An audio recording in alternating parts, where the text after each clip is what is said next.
Hi there, this is Malay and welcome back to my channel. Well, in today's video, we will take a look at how do we get the messages from a group chat. When you go under the Microsoft Teams, we have the option like get messages in a channel and get messages in a chat.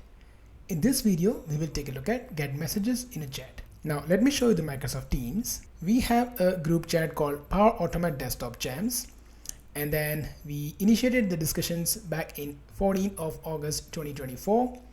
And then we added the people, and then we had some adaptive cards being sent. We had some discussions on Saturday, Sunday, and then today. So we're going to be retrieving these messages from using the get messages in a chat using Power Automate Desktop. So let's get started. Now drag and drop get messages in a chat. It will show the options of a group chat. In this case, let's go ahead and open the Microsoft Power Automate Desktop Jams, and you also have the advanced option to use a filter query order by top as well. Now we're gonna go plain and simple, so let's retrieve all these messages from a chat response. We will be retrieving the messages from this group conversation. The messages will be stored in get messages from a chat response. So instead of this, we'll simply call it as chat response. Click on save. And let's click run and see what do we get. Alright, now if you open this, you can see we have 11 different chat. You can see the total count is 11. Now, what are these 11 items? You see a value, click on more, and we will be able to see all these different messages. Now, if you observe, the very first item that you will get will always be the latest item which is being posted in that group chat. And the very last item would be the very first conversation or first action that's been taken place into that group chat. So what is the first action that took place? We added a user to a group chat. That was the first action which I did as a user. I added Adel and Alex. So if you observe this, it will give you 14th of August 2024, which is the date that we looked at. If you click on more, you can see further responses or further properties available, and you see it's a system event message because this is something which is not posted by anyone but posted by a system. So that's how you can even identify that it's a system message. If you scroll down, you can also see what kind of an event that was. The event was members added events. That tells us that the members were actually added. And if you again click on that event details, you get some more options like what are the members that got added.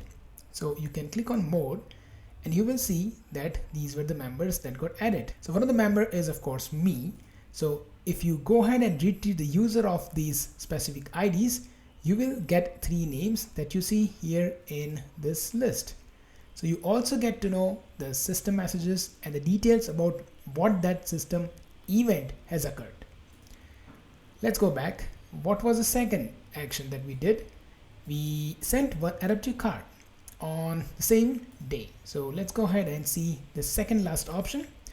If you click on more, and here you will see there's a distinction. It's a message type is message and not the system event. So that means the message is sent by the user. If you click on more, you can see all the other details, and you can also see from who sent that message. So you can see display name is my name. So that also gives an opportunity to retrieve who sent that messages and what was the actually message. So the message was HTML. If you click on the body and more, you get to know the entire content of that message. You are invited to complete the Harry Potter's fan club only quiz.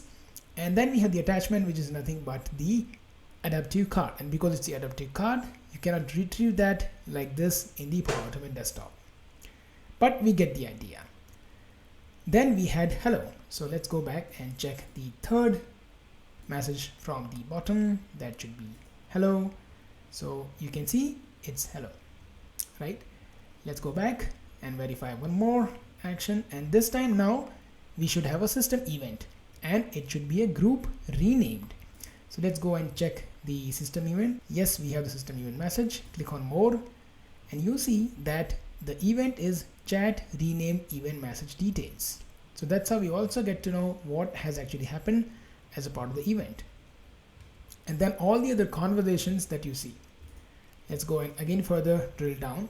If we observe the last 3 messages, let's go and check the very last message, which is thanks Adele.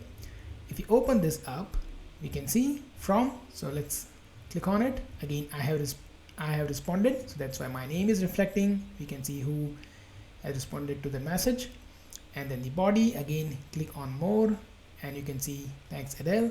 And the thanks is with respect to the attachment, and the attachment is nothing but we are replying to a specific message. That's the reason it was showing as the attachment, right?